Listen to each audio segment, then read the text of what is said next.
নাবালিকাকে ধর্ষণের অভিযোগে গ্রেপ্তার পল্লীগ্রাম টিভি খ্যাত জনপ্রিয় ইউটিউবার সোফি। আমাদের মানে বন্ধুত্বটা এত বছরের এবং শফিক আমার বন্ধু, আমি ওকে চিনি, কাছ থেকে দেখেছি।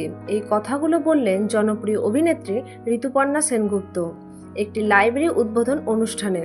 শুধু তাই নয়, তিনি আরও বলেন, আমরা একবার একটি ইউনিয়ন প্রজেক্টে একসঙ্গে কাজ করেছিলাম, তখন থেকেই ওকে চিনি। শফিক একজন ভালো মনের মানুষ, ওর ভুল থাকলেও সেটা শুধরে নেওয়ার ক্ষমতা ওর আছে। আমি ব্যক্তিগতভাবে ওকে বন্ধু মনে করি। বিস্তারিত আরও জানার আগে আপনি যদি আমাদের চ্যানেলে নতুন হয়ে থাকেন, আমাদের চ্যানেলটি সাবস্ক্রাইব করে আমাদের সঙ্গেই থাকুন। ধন্যবাদ। বর্তমানে শফিককে নিয়ে দেশজুড়ে যে আলোড়ন চলছে, তাতে ঋতুপর্ণার এই বক্তব্য নতুন করে আলোচনার জন্ম দিয়েছে। অভিনেত্রী বলেন, একজন মানুষ যদি ভুল করে, সেটার জন্য ওকে যদি সবাই মিলে ধ্বংস করে ফেলি, তাহলে কারোরই আর ঘুরে দাঁড়ানোর সুযোগ থাকবে না। তিনি জোর দিয়ে বলেন, আমি যা বিশ্বাস করি সেটা স্পষ্টভাবে বলি।